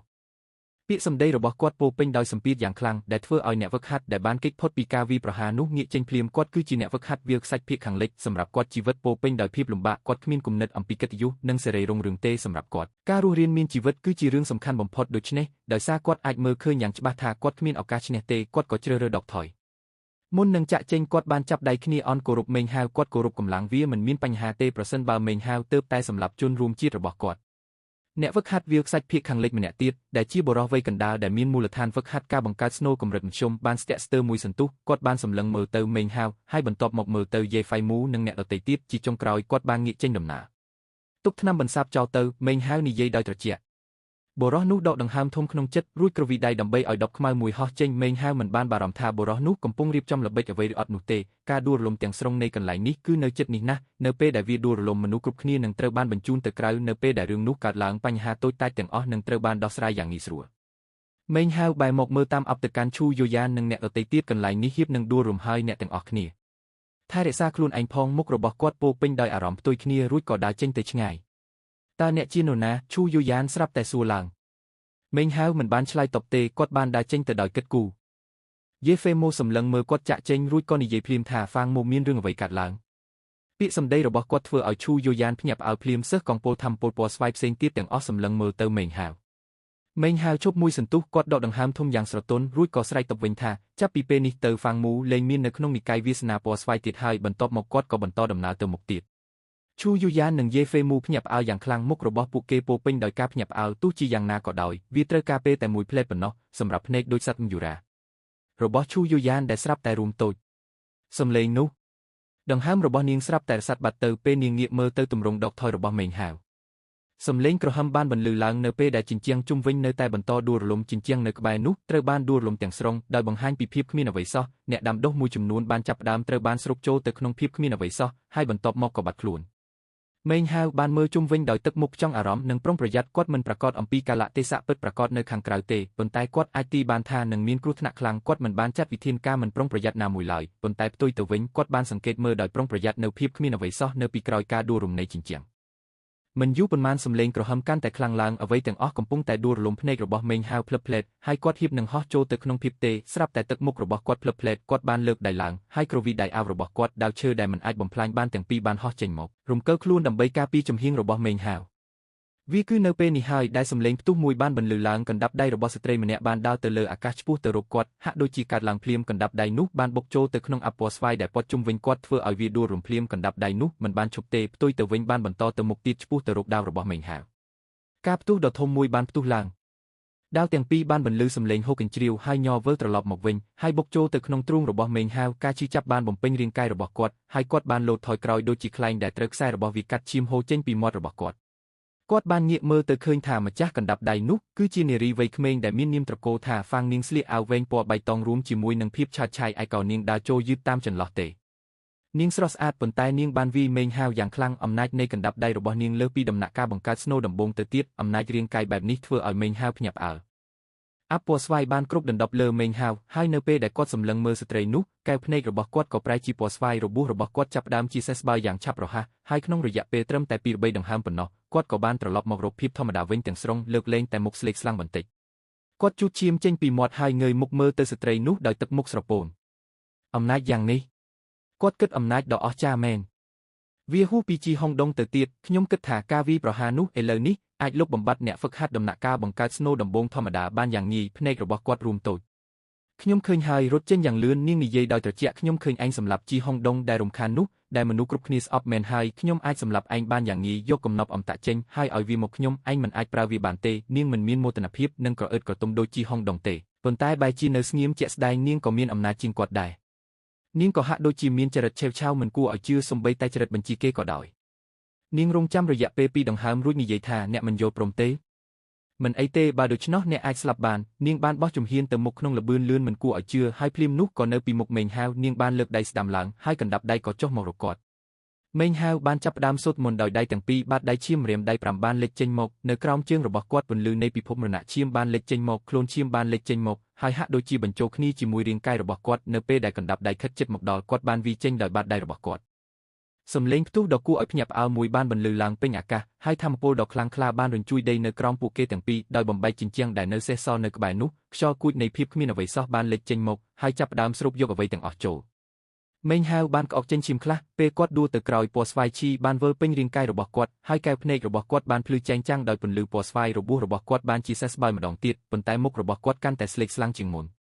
ការជាសេះស្បើយនេះបានធ្វើឲ្យគាត់បាត់បង់កម្លាំងជីវិតខ្លះហើយកម្លាំងជីវិតតំណាងឲ្យអាយុយឺនយូរគាត់បានដកថយដោយមានពន្លឺត្រជាក់មួយចេញពីភ្នែករបស់គាត់បានទះថង់ដាក់អីវ៉ាន់របស់គាត់ដើម្បីបង្កើតរបាំងមុខពណ៌ឈាមនារីវ័យក្មេងនោះបានថយក្រោយពីជំហានដោយមានទឹកមុខមើងម៉ាត់ពេញភ្នែកអ្នកគឺជាមនុស្សដំបូងគេនៅក្នុងដំណាក់កាលដំបូងនៃការបង្កើតស្នូលដែលអាចធ្វើឲ្យខ្ញុំថយក្រោយបាននាងនិយាយដោយមិនរាថយខ្ញុំក៏អាចធ្វើឲ្យអ្នកហូរឈាមបានដែរមេងហាវឆ្លើយតបភ្នែករបស់គាត់ពោពេញដោយភាពត្រជាក់ដូចភ្នែករបស់នាងដែរគាត់លើកដៃឡើងដើម្បីដាក់ម៉ាស់លើមុខហើយពេលគាត់ធ្វើដូច្នោះនារីវ័យក្មេងនោះបានស្រមុកត្រជាក់ចេតនាសម្លាប់នៅក្នុងភ្នែករបស់នាងកាន់តែខ្លាំងក្លាឡើងរាងកាយរបស់នាងញ័រពេលនាងស្ទុះទៅរកមេងហាវលើកកណ្ដាប់ដៃឡើងលើអាកាសចង្គមនាងស្រែកបានតែមួយពាក្យប៉ុណ្ណោះប៉ុន្តែភ្លាមនោះពណ៌កណ្ដាប់ដៃរបស់នាងបានប្រែជាពណ៌បៃតងភ្លេចបន្ទោលពណ៌បៃដងរាប់មិនអស់បានឡោមព័ទ្ធវាហើយវាបានបញ្ចេញឈីដ៏គួរឲ្យភ្ញាក់ផ្អើលនិងគួរឲ្យភ័យខ្លាចដែលបណ្ដាលឲ្យស្បែកក្បាលរបស់មេងហាវស្ពឹក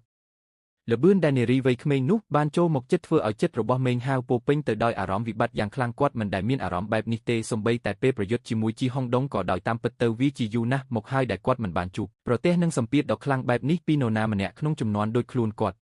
ស្លាប់ទៅនារីវ័យក្មេងស្រែកឡើងសំឡេងរបស់នាងបន្លឺឡើងគ្រប់ទិសទីពេលនាងចូលទៅជិតមេងហាវនៅពេលនេះដៃស្ដាំរបស់មេងហាវបានដាក់ម៉ាស់នោះលើមុខរបស់គាត់ឈីនៃឈាមនិងសេចក្តីស្លាប់បានផ្ទុះឡើងភ្លាមពីគាត់វាក៏នៅពេលវេលាដូចគ្នានេះដែរដែលក្នុងដៃដែលគាត់បានប្រើដើម្បីដាក់ម៉ាស់នៅលើមុខរបស់គាត់ស្រាប់តែបែរមុខទៅរកក្មេងស្រីហ្វាងលើពីនេះស្នាមពណ៌បៃតងដែលបានលេចឡើងនៅលើក្នុងដៃរបស់គាត់នៅពេលដែលគាត់បង្កើតស្នូលរបស់គាត់មិនបានបាត់ទៅវិញទេវាភ្លាមនោះភ្លឹបភ្លែតបន្តិចសញ្ញាពណ៌បៃតងបានភ្លឺចែងចាំងដូចនិមិត្តសញ្ញាវេទមន្តហើយនារីវ័យក្មេងនោះបានឃើញវាភ្លាមនោះភ្នែករបស់នាងក៏បើកធំហើយពោពេញដោយការមិនជឿទាំងស្រុងកណ្ដាប់ដៃរបស់នាងស្ទើរតែប៉ះនឹងមេងហាវភ្លាមនោះនាងក៏ស្រែកធ្ងោដោយកំហឹងដោយប្រថុយនឹងការដកថយនាងបានបង្វិលការវាយប្រហាររបស់នាងទៅចំហៀងបណ្ដាលឲ្យកណ្ដាប់ដៃរបស់នាងដួលទៅលើដីក្បែរមេងហាវសំឡេងផ្ទុះបានបន្លឺឡើងពេញអាកាសហើយស្នាមប្រេះធំបានបន្លឺឡើងពេញដីដោយបង្ហាញពីភាពគ្មានអ្វីនៅខាងក្រោមពួកវាសូម្បីតែភាពគ្មានអ្វីសោះក៏ហាក់ដូចជាញ័រគំរាមកំហែងដួលរលំដោយសារអំណាចនៃកណ្ដាប់ដៃនារីវ័យក្មេងនោះបានក្អកចេញឈាមពេញមាត់សក់របស់នាងហាវពេញខ្លួនយ៉ាងរញ៉េញ៉ៃហើយនាងបានងាកក្បាលទៅសម្លឹងមើលមេងហាវភ្នែករបស់នាងពោពេញដោយកំហឹងនិងភាពមិនចុះសម្រុងគ្នារឿងនេះធ្វើឲ្យមេងហាវសម្លឹងមើលនាងដោយបើកចំហគាត់មិនប្រកាសថាមានអ្វីកើតឡើងនៅពេលនេះទេដែលធ្វើឲ្យនាងផ្លាស់ប្ដូរទីដោយកណ្ដាប់ដៃរបស់នាងប្រហែលជាដឹងថាការធ្វើអ្វីដែលនាងបានធ្វើនៅពេលនេះនឹងបណ្ដាលឲ្យខ្លួនឯងរងរបួស